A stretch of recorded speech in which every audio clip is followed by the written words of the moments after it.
Bonjour à tous et bienvenue aux étudiants qui suivent le module d'électromagnétisme dans la troisième partie du chapitre ondes électromagnétiques. Donc, dans cette partie, on va s'intéresser à trois notions. La première, la notion de l'énergie électromagnétique, déterminer son équation de propagation, son expression en introduisant le vecteur de Poynting. Deuxième partie ou deuxième notion, on va introduire la notion de polarisation de l'onde, définir ce que c'est qu'une polarisation et décrire les trois types de polarisation, linéaire, elliptique et circulaire. Et enfin, donner un aperçu des équations de Maxwell et de la propagation dans un milieu généralisé. Bien, l'énergie électromagnétique. Donc, on va s'intéresser et, par exemple, on a un émetteur qui va émettre une onde électromagnétique et vous avez un récepteur, votre téléphone portable, par exemple, votre PC qui va recevoir cette onde-là. Ce qui nous intéresse, c'est entre les deux, pendant que l'onde se propage, comment évolue l'énergie électromagnétique, quelle est son expression et quelle est son équation de propagation. Bien, lors de la réception, il faut bien de l'énergie pour permettre au mouvement pour mettre en mouvement les électrons dans les antennes réceptrices. Et cette énergie-là, elle est fournie par l'onde reçue. Comment donc se propage cette énergie entre l'émission et la réception? On va s'intéresser à deux cas. Le premier cas où le volume traversé, ou l'espace traversé par l'onde, ne contient pas des charges. D'accord? Ça veut dire là où il n'y a pas de charge, là où il y a un champ magnétique et un champ électrique, on sait que il existe une énergie électromagnétique et une densité d'énergie électromagnétique. Nous avons établi lorsqu'on a étudié l'électrostatique que l'énergie électrostatique c'est l'intégrale epsilon 0 au carré sur 2 fois d d'auto. L'énergie magnétostatique c'est l'intégrale b carré sur 2 mu 0 fois d d'auto. Autrement dit, là où il y a un champ, vous avez une certaine énergie. Et on parle aussi de densité d'énergie, ça veut dire l'énergie par unité de volume, à ne pas confondre dans la suite. U majuscule, c'est l'énergie, et U minuscule, c'est la densité d'énergie, l'énergie par unité de volume. Donc on va essayer de déterminer comment évolue maintenant cette énergie-là en fonction du temps. Bien, dans le premier cas où le volume ne contient ni charge ni courant, d'accord ? Donc le volume l'énergie contenue dans le volume varie au cours du temps, c'est normal puisque le champ se propage, le champ électrique se déplace, le champ magnétique se déplace, donc l'énergie va se déplacer en fonction du temps. Établissons donc l'équation de conservation de l'énergie. D'abord par des phrases, ensuite on va passer aux formules. S'il y a diminution de l'énergie dans un espace que j'ai représenté ici par un volume V, autrement dit, la diminution de l'énergie pendant un instant d de t doit être égale à l'énergie qui sort de la surface qui entoure le volume V. Rappelez-vous, c'est le même principe qu'on a utilisé pour établir l'équation de conservation de charge. Donc, ici, vous avez un champ électrique variable, un champ magnétique variable. Donc, vous avez une énergie électrique et une énergie magnétique. Donc, s'il y a diminution de l'énergie, c'est parce qu'il y a une certaine énergie qui a quitté ce volume-là. Essayons de remplacer chaque terme par sa valeur. Et l'énergie qui sort de cette surface-là, qui entoure ce volume, on va l'appeler la puissance rayonnée. Donc l'énergie par unité de temps, c'est une puissance. Donc qui dit diminution de l'énergie, donc dit quoi? Dit donc la puissance rayonnée. Donc on va revenir à la formule tout à l'heure, mais juste je rappelle ici l'analogie par rapport à l'équation de conservation de charge. Rappelez-vous, divergence de J plus d de rho sur d de t égale à 0, se forme locale, ou bien se forme intégrale, moins d sur d de t, l'intégrale rho d de t, sur le flux de J, d de S. Donc ça, c'est l'équation de conservation de charge en régime variable. Dans la suite, on va poser la puissance rayonnée comme étant le flux d'un vecteur, c'est-à-dire la puissance qui sort de cette surface, c'est le flux d'un vecteur R. Pour le moment, on va déterminer tout à l'heure ce vecteur R. Bien. Maintenant, passons aux formules. Qui dit diminution de l'énergie contenue dans un volume V, ça veut dire d de U sur d de t. Mais puisqu'il y a diminution, on va ajouter un signe moins. Et la puissance rayonnée, on vient de poser que cette puissance est égale au flux d'un certain vecteur qu'on va essayer de déterminer dans la suite. Donc l'énergie qui sort de la surface S, c'est un flux, et ce flux, on va le poser comme étant le flux d'un certain vecteur qu'on va essayer de déterminer dans la suite.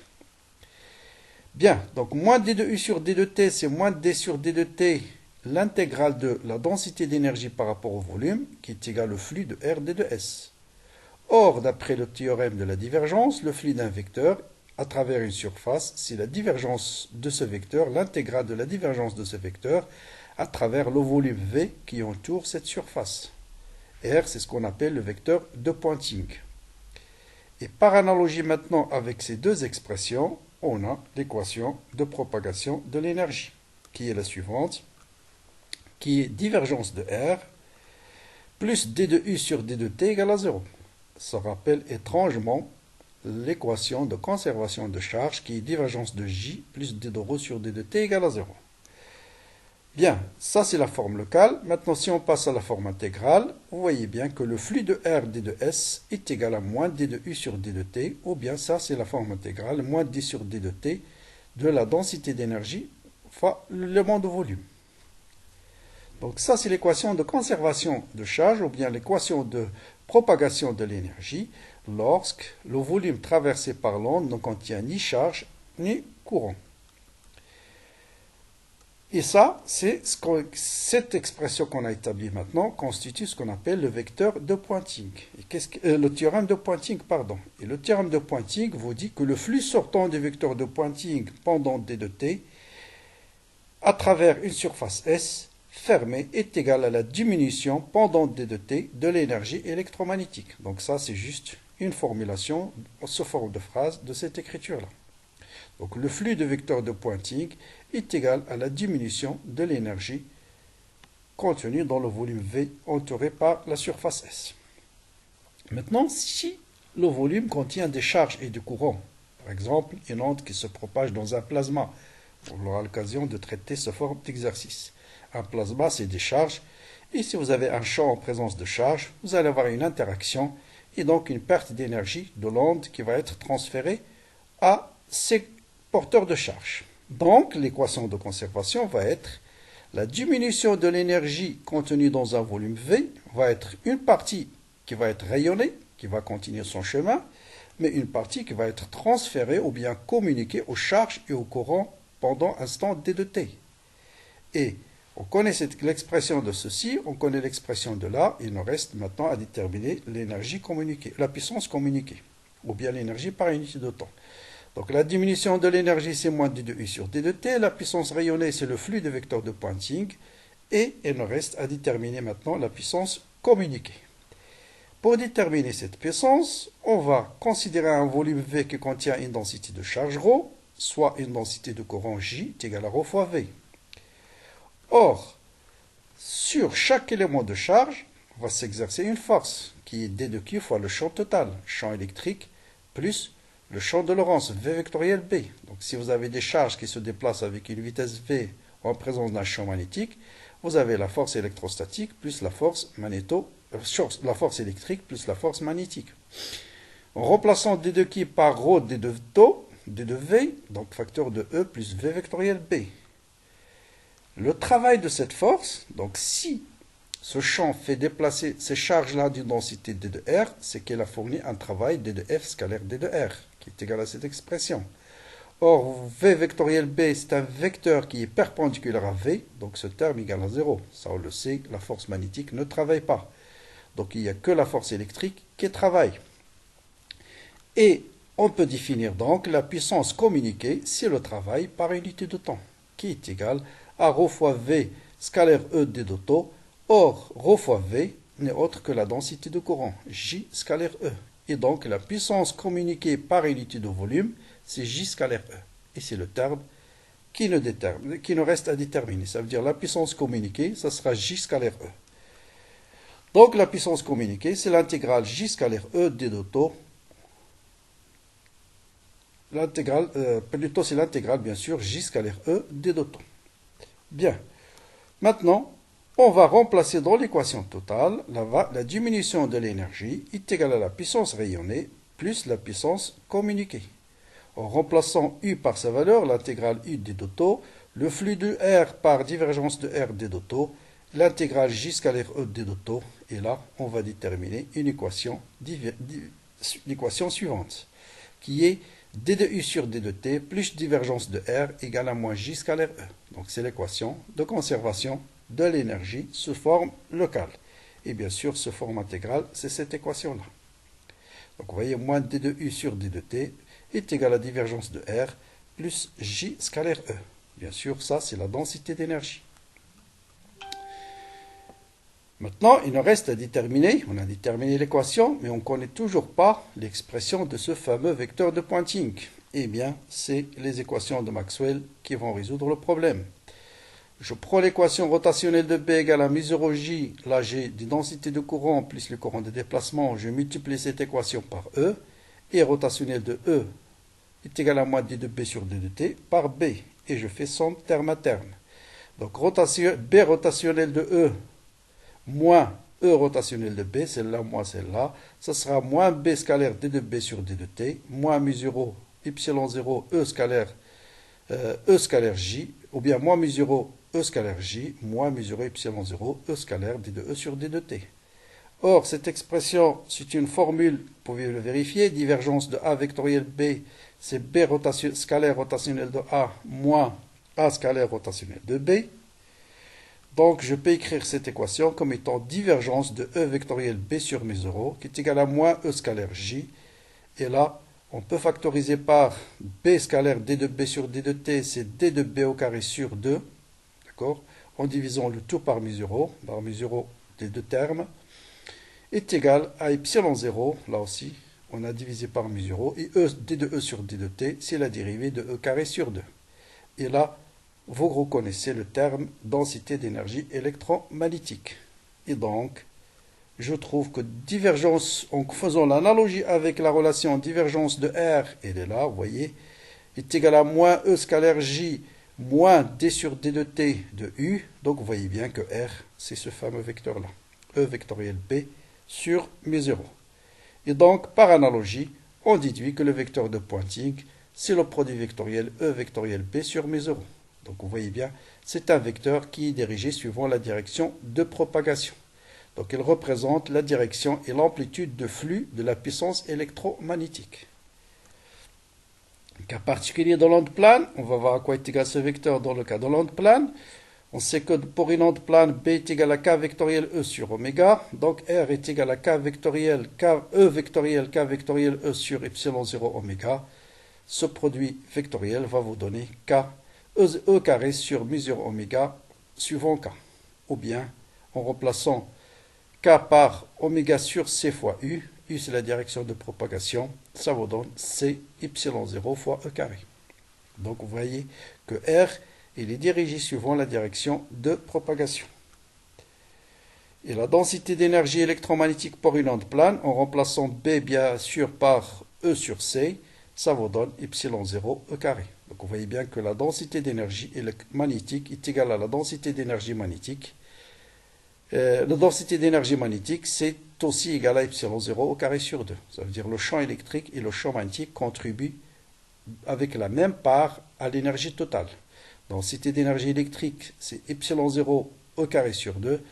L'énergie électrique, bien sûr, et l'énergie magnétique, c'est B carré sur 2 μ0. Mais si vous remplacez B par E sur C, vous allez trouver exactement y0 au carré sur 2. D'où on peut réécrire cette expression-là, R, comme étant y0 au carré, c'est l'énergie totale. Donc ça, c'est U minuscule.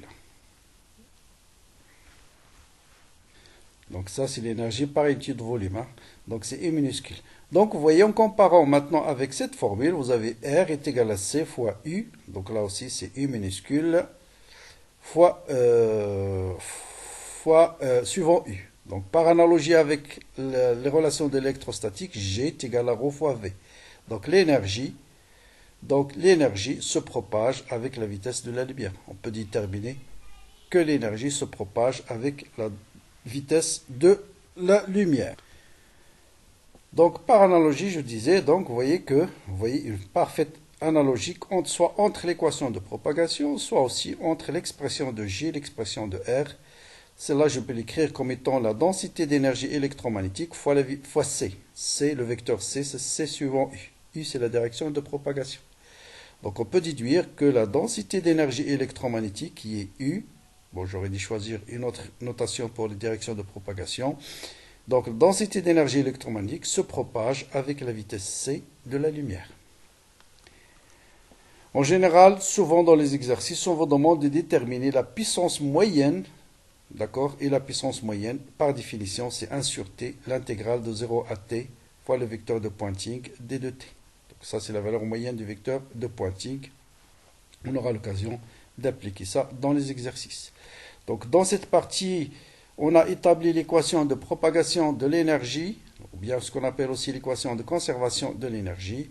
On a introduit cette puissance communiquée, la notion des vecteurs de Poynting et la relation entre les vecteurs de Poynting et la puissance rayonnée. Donc le flux de vecteurs de Poynting, c'est égal à la puissance rayonnée. Maintenant, on va passer à la deuxième notion qui est la notion de polarisation de l'onde. Qu'est-ce que c'est qu'une polarisation de l'onde? Si vous prenez un cas particulier ici d'une onde qui se propage, voilà la direction de propagation. Vous prenez un plan fixe sur l'axe de propagation, vous regardez quelle est la courbe décrite par l'extrémité du champ électrique pendant que l'onde se propage. Et si un observateur ici regarde l'onde se rapprocher, vous voyez que l'extrémité du champ électrique va décrire une droite. Elle monte et elle descend sur un plan fixe. Et bien l'extrémité de cette droite-là, c'est ce qu'on appelle la polarisation de l'onde. Et on va essayer d'établir les différents états de polarisation. Donc, soit une onde plane qui se propage suivant OZ. Sur la figure suivante, le champ électrique est le long de EX. Donc, voilà le champ électrique, il est suivant EX. Le champ magnétique est suivant EY. Quand est-ce qu'on parle, qu'est-ce que c'est que la polarisation de l'onde? Donc, la polarisation désigne l'orientation du champ électrique. Autrement dit, la courbe décrite par le champ électrique pendant la propagation de l'onde, c'est ce qu'on appelle l'état de polarisation de l'onde. Quand est-ce qu'on dit une onde est polarisée? Si la courbe décrite par l'extrémité du champ électrique pendant que l'onde se propage est une courbe fermée. Et on va voir quelles sont les différentes courbes que peut décrire l'extrémité d'un champ électrique pendant que l'onde se propage. Je répète, dans ce cas-là, c'est très facile. L'extrémité en ce point, c'est ce point. Ici, c'est ce point. Là, c'est ce point. Là, c'est ce point. Là, c'est ce point. Ce point, ce point, et ainsi de suite. Autrement dit, le champ, vous voyez, il monte et il descend sur un plan fixe. Étudions la courbe décrite par l'extrémité dans le cas général. Bon, là, c'est un cas particulier où le champ électrique a une seule composante sur l'axe des X. Mais dans le cas général, si la direction de propagation est l'axe Z, tout ce qu'on peut dire que le champ est transverse électrique. On l'a déjà montré après les équations de Maxwell. Ça veut dire qu'il peut être dans n'importe quel plan où Y, Z. Autrement dit, le champ électrique peut avoir deux composantes, une composante suivant X et une composante suivant Y. Et la même chose pour le champ magnétique.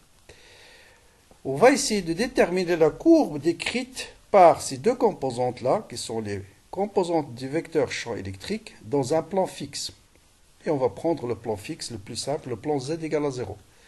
Et dans le plan Z égale à 0, vous avez EX est égal au 0x, je l'appelle A, cosinus oméga t. EY est égal au 0y, que j'appelle B, cosinus oméga t moins phi. Et cosinus oméga t moins phi, on l'a partagé, oméga t cos phi plus sinus oméga t sinus phi. Pour décrire la courbe décrite par A et B, il faut essayer d'éliminer le temps classique. Donc j'isole cosinus oméga t, on isole sinus oméga t, on élève au carré, c'est très classique. Et vous allez obtenir EX sur A au carré, plus Y sur B au carré, moins 2EX, EY sur AB cosinus phi égale à sinus carré phi. Donc voilà l'équation générale vérifiée par les composantes du champ électrique et du champ magnétique. C'est une équation d'une ellipse. Donc dans le cas général, la propagation de l'onde électromagnétique, ou bien la courbe décrite par le champ électromagnétique pendant sa propagation, est une ellipse.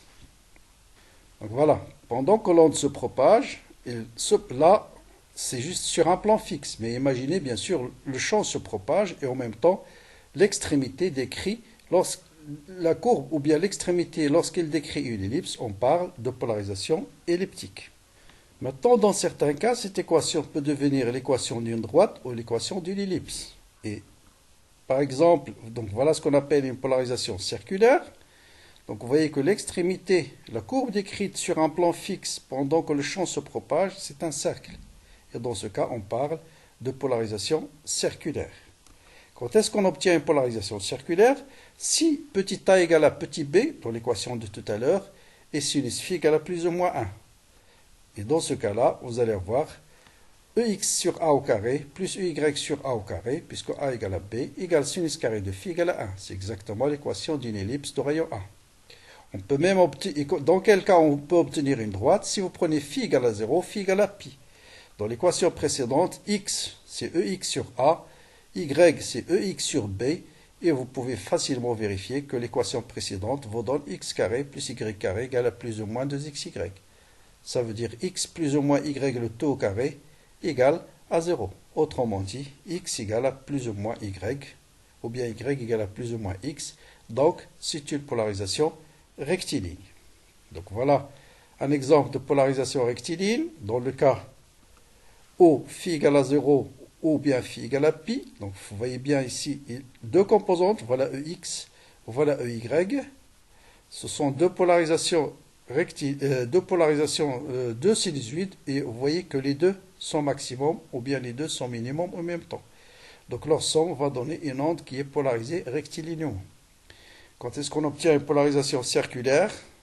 Si phi égale à pi sur 2. Vous voyez bien que lorsqu'une composante est maximale, l'autre est minimale. Et si vous faites la somme des deux, vous allez obtenir une polarisation qui est circulaire.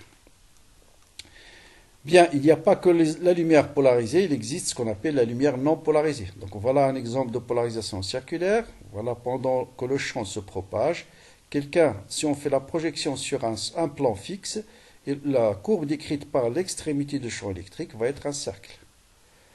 Polarisation linéaire, donc voilà la courbe décrite par le champ électrique pendant sa propagation, c'est une droite, mais la courbe peut être quelconque. Ce n'est pas une courbe fermée, aléatoire. Dans ce cas, on parle de polarisation de lumière non polarisée, comme la lumière blanche par exemple. Et bien jusqu'à maintenant, on n'a parlé que de la propagation dans le vide, mais réellement les ondes peuvent se propager dans un diélectrique, dans un métal, dans un plasma, bref, dans n'importe quel milieu, dans l'eau par exemple. Et souvent dans les exercices, on vous donne la propagation dans un milieu particulier. Donc là, je vais essayer de vous donner un exemple d'un milieu, ce que j'appelle un milieu généralisé, caractérisé par une constante diélectrique, une conductivité gamma et non magnétique. Ça veut dire sa perméabilité semi-zéro. Donc on va introduire les courants de polarisation et le courant de conduction. Donc souvent dans un milieu matériel, il suffit de lire correctement l'énoncé, de savoir quel type de densité de charge et densité de courant qui intervient. C'est ça qui détermine tout. Parce que ces deux équations sont les mêmes, divergence de B égale à 0, divergence de E égale à moins d de B sur d de t. Ce qui change, c'est le type de densité de charge et de densité de courant. Donc là, on traite un milieu neutre, ρ égale à 0, mais qui est conducteur et en même temps diélectrique. Si vous faites ρ de ρ égale à grade div moins laplacien, vous allez établir facilement ces équations de propagation. On fera ça en détail en TD. Souvent, on vous donne, voilà une forme de solution E égale à O0 exponentielle moins I oméga t moins KR. Le but, c'est de déterminer l'expression de K. Bien sûr, à partir de l'équation de propagation. Et connaissant K, vous l'injectez dans l'expression de E et vous avez la forme de l'onde totale qui se propage dans le milieu. Donc toujours notation complexe, très utilisée, d sur dt égale à moins I oméga, nabla est égal à IK, laplacien égale à moins K carré. Ceci va nous permettre de déterminer ce qu'on appelle l'équation de dispersion. Et vous voyez bien que K n'est plus égal à oméga sur C, comme dans le vide, mais c'est mu0 avec une constante diélectrique complexe dans le cas général, fois oméga. Et la constante diélectrique généralisée, c'est epsilon plus I gamma sur oméga, c'est ce qu'on appelle constante diélectrique généralisée. Dans le vide, bien sûr, K carré c'est oméga sur C, mais dans un milieu matériel, K carré n'est plus égal à oméga sur C, mu0 epsilon étoile fois oméga carré. Donc c'est un nombre complexe, plus que epsilon étoile est un nombre complexe. On va traiter quelques cas particuliers. Si K est complexe, ça veut dire qu'il faut trouver ici la partie réelle et la partie imaginaire. Supposons qu'on a déterminé la partie réelle et la partie imaginaire. Donc voilà la forme du champ électrique. Donc il est formé de deux composantes. Une composante qui est responsable à l'absorption et une composante responsable à la propagation. Dans ce cas, on peut définir aussi ce qu'on appelle la vitesse de phase, qui est oméga sur la partie réelle du vecteur d'onde, et l'indice de réfraction, qui est C sur la vitesse de phase. Donc C sur K sur oméga. Là aussi, vous voyez que l'indice de réfraction possède une partie réelle et une partie imaginaire qui est responsable de l'extinction ou bien de l'absorption. Donc voilà ce qu'on a dans ce cas-là, une onde qui se propage, mais en même temps l'atténuation de l'onde. Donc l'indice de réfraction dépend de la fréquence, on dit qu'il y a dispersion, d'accord? C'est le cas du verre que vous avez vu en terminale. Donc il y a propagation et en même temps absorption. Si maintenant le cas est réel, c'est-à-dire K est égal mu0 epsilon étoile est réel positif, d'accord? Donc, au lieu de epsilon 0, la seule différence par rapport à vide, au lieu de epsilon 0, vous avez epsilon. Donc, epsilon qui va être lié à la... Donc, la vitesse de phase, ce sera oméga sur K, ce sera C sur racine carrée de epsilon R étoile, permittivité relative. L'indice, c'est C sur la vitesse de phase, donc racine carrée de epsilon R. Donc, c'est la même chose que dans le vide, sauf que dans ce cas, vous allez avoir ce qu'on appelle les phénomènes de dispersion. Donc, la vitesse de phase... La vitesse de phase varie avec la fréquence. Donc il y a propagation sans atténuation, mais vous avez un phénomène de dispersion.